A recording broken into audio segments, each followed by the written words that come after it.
This is the average American car, but not in terms of size, or popularity, or price. This car is 12 years old, making it exactly the average age of a car on American roads. But what makes this car so old is buttons.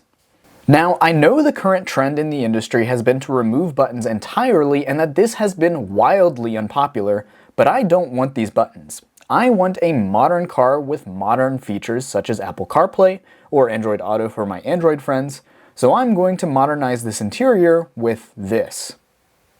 This is Eonon's VWX6S Pro, their wireless Apple CarPlay Android Auto car stereo, and it has everything that you need, and comes with plugins for steering wheel controls, radio, and even a backup camera, so there's no loss of functionality if your car already has a touchscreen. Disclaimer, if you use my affiliate link in the description below and use code Nicomotor10, you will get $10 off your purchase. Bear this fact in mind as I talk about this product. If you're new here, I'm Nico. I normally make video essays about the automotive industry and related topics, from urban planning to emerging technologies. So to my regular viewers, this is a little bit of a departure, but I'll be back to my regular content following this video. To the new viewers, welcome. Today I will be installing and reviewing Eonon's wireless Apple CarPlay Android Auto car stereo. Now, it's worth noting that your Eonon stereo will not look exactly the same as mine, depending on what model car you have and what model device you buy. This one is specifically for a Mark 6 VW Jetta, so bear that fact in mind as I talk about this device and go through the installation procedure. It'll be a little bit different potentially, but all the features will be the same. That's the key thing here. And the unboxing experience should be just as good, I imagine. And so this is the actual touchscreen. And there it is. That is the whole device. All 9 inches of screen, all of the plugins you need on the back for everything from steering wheel controls to radio to backup camera to, I mean, this is effectively a tablet that goes into your car that has the additional ability of, Apple CarPlay and Android Auto, but this still functions like a normal tablet. You can download apps onto this natively, YouTube, so you could watch this video on your very own Eonon car stereo.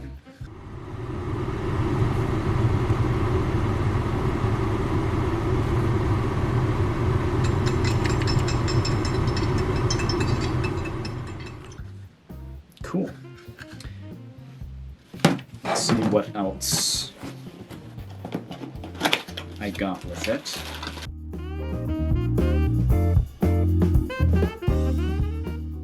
SIM card slot. Oh yeah, that's another thing.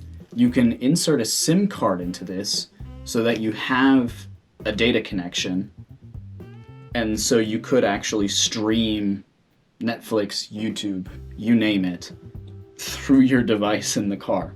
Not that you should do that while driving, but for the passenger, that would be very nice, I imagine. Cool. Well, I say it's time to go install all of this. Let's go. For the installation of the touchscreen itself, not including the backup camera, you only need one of these panel removal tools and a screwdriver with a T20 star bit. Additional note, do not disconnect any of the pre-connected connectors on the new wiring adapters. Additional note, have some gummy bears with you to make the work enjoyable. To remove the plastic piece around the radio unit, start at the bottom corner and use a twisting motion with the wedge to pop sections of the plastic piece out of the dashboard. Be careful not to lift any part of the panel too high to avoid breaking the plastic, as it is very thin. Just slowly work your way around the panel using a twisting motion to lift the panel out of the dashboard. Removing the panel will reveal 4 star bit screws, and after undoing these screws, you can pull the radio unit out of the dashboard. On the back of the radio unit, you will see 2 connectors. The big connector houses all connections to the speakers, Bluetooth, power, etc. The other connector is the radio antenna. On the main connector, there is a little tab that locks a handle into place. Press on this tab to unlock the handle and pull up on the handle. This will push the connector out of its socket. For the radio antenna, push or pull this tab on the bottom of the connector to unlock the connector. To install the new Eonon Apple Carplay Android Auto unit, follow the guide provided in the package and match it with the labels on each of the wires. Alternatively, you can match the size of each connector to the socket and plug it in. The large black connector will go in the power socket on the side. Hold off on plugging in the CarPlay USB connector, I will get to that in a second. There is a small black connector labeled as item 30 on the guide. It was not applicable in my installation. Additionally, all the aux inputs will not be used if you plan on connecting to the factory speakers. The connections are made via the black power adapter that connects to the large connector from the factory radio unit. For the GPS and 4G antenna, I recommend routing them through the driver's side of the dashboard because the glove box to the right blocks any wires, and the left side is open down to the footwell. Barely. Going through the opening in the left side of the dashboard at the very back, you can feed the GPS and 4G antenna through to the bottom. You will need to reach up from the bottom of the driver's footwell with your left arm to find the right path through the dashboard. I mounted the antennas on the very bottom corner of the windshield out of convenience. That way you won't have to hide them in the A-pillar. To make the wires more hidden in the door jamb, you can pull off the panel on the side of the dashboard. It comes off very easily and you can just push the wires to the side of the fuse box. For the USB connector needed to make a wired connection for Android Auto or Apple CarPlay, this will be needed on some older phones that don't support wireless connection to Android Auto or Apple CarPlay, you will need to either drill a hole or leave the wire pinched between two panels. I chose to drill a hole through the bottom panel beneath the climate controls. This can be removed by pulling off the plastic surrounding the climate controls, by pulling on the bottom edge with your fingers, or with the panel removal tool. Once you've drilled a hole, I used a size 10 drill bit, you can feed the wire through the bottom and up into the radio unit compartment. From there, you can connect it to the back of the Eonon radio unit. Congrats! You've done most of the work needed to enjoy the bright 9-inch touchscreen with wireless Apple CarPlay and Android Auto. With an internet connection, you can watch my YouTube videos or Netflix and chill anywhere you go. You can also download additional apps via the Google Play Store, and for music lovers, you get all the basic adjustments you need to place the music anywhere in the car. And while audio quality is not the main selling point of this device, I found it to be pretty much indistinguishable from the original stereo. A quick reminder that you can buy an Eonon Apple CarPlay Android Auto stereo unit for yourself using my link in the description and code Nicomotor10 to get $10 off your purchase. If your car came with a backup camera, then skip ahead to this timestamp. If your car did not come with a backup camera, then pay close attention because there is a key difference between the Jetta sedan and the Jetta wagon. For both the sedan and the wagon, the installation starts the same. You will need a small crimp connector, about 20 gauge, a wire cutting tool, and a crimping tool. Starting at the front from the same opening on the left side of the radio unit compartment, run the end of the wire that has both the yellow and red connectors down the same way you ran the GPS and 4G antenna. Pull it all the way through until you have just the end and the loose red wire sticking out of the radio compartment, and stick the yellow connector into wire number 19, labeled video input. Next, find the number 6 wire labeled 12 volt for backup camera, and cut some of the insulation off. The wire is smaller than the smallest size of my wire cutter tool, so I had to very carefully cut through it using the normal scissor part. To pull off the insulation, you can use the smallest wire cutting opening and hold it at an angle to pull off the insulation. Do this on both wires. Insert one of the wires into the crimp connector and crimp it down with a set of pliers. Do the same with the other wire. Connect the camera to the red and yellow outputs, and depending on your car, that should be all you need to bring up a video feed on the screen when you shift into reverse. If that didn't work on your car, you may need to use the extra wires hanging off of the end to connect those to the reverse light wires on the back side of the taillight. Note, here is where the differences between the Jetta sedan and the Jetta wagon begin. In the case of the Jetta sedan, go ahead and disconnect the camera just so you can play around with the best way to run the camera wire to the back of the car. I installed my Eonon unit and backup camera into a Jetta wagon, so you may choose a different path, but I wedged the wires into the center console, let it run straight across the tunnel in the rear row, and then ran it along the bottom of the seat cushions to the driver's side. From there, I wedged it into the gap between the plastic lining and the cloth padding up to the rear quarter window, laying it down in the wedge by the window. From there, the wire goes into the D-pillar. You can pull the plastic off in the same manner as the plastic panels surrounding the radio and climate controls, and then up into this ceiling panel. Here you can see I mounted the camera on the ceiling for a very good reason. There's no good way of mounting the camera to the outside of the hatch of the Jetta wagon. If you have a Jetta sedan, this will not apply to you. You can follow most of the same route to the second row seats, running it through the seatbelt opening behind the seats and then running it along the factory wiring harness, making sure there is enough slack for the trunk to open all the way. To mount the camera, you will need to remove the plastic covering on the trunk. You may have panels here like this 2017 Jetta sedan to make pulling the panel off easier. Otherwise, it's the same procedure as any other plastic panel, just with more force on this one. The plastic covering on my Jetta took some very strong pulls to get off, and you may break some pieces that hold it in place. It's a risk of the plastic panels in modern cars. To mount the camera, you will need to drill holes into your trunk. Use the camera bracket to mark spots to drill. Using a metal-specific drill bit, drill holes into a spot that works for your car. This will likely be off-center, as Volkswagen usually puts the trunk release right in the middle. Congrats! If you have a Jetta sedan, that's pretty much all you need to know to install the backup camera. If you have a Jetta wagon, let me explain why it's not that simple and why I mounted my camera inside the car.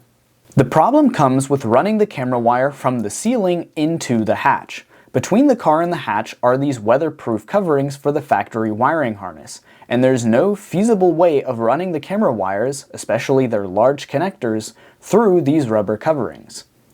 If you are insistent on having the backup camera on the outside, you could run the wire up through the hatch to about where the factory wiring harness goes through, and either drill new holes through the hatch and the body of the car that are large enough to fit these connectors, or just run the wire across the gap between the ceiling panel and trunk lining, leaving enough slack to allow the hatch to open all the way, which will leave some wire hanging down when the hatch is closed.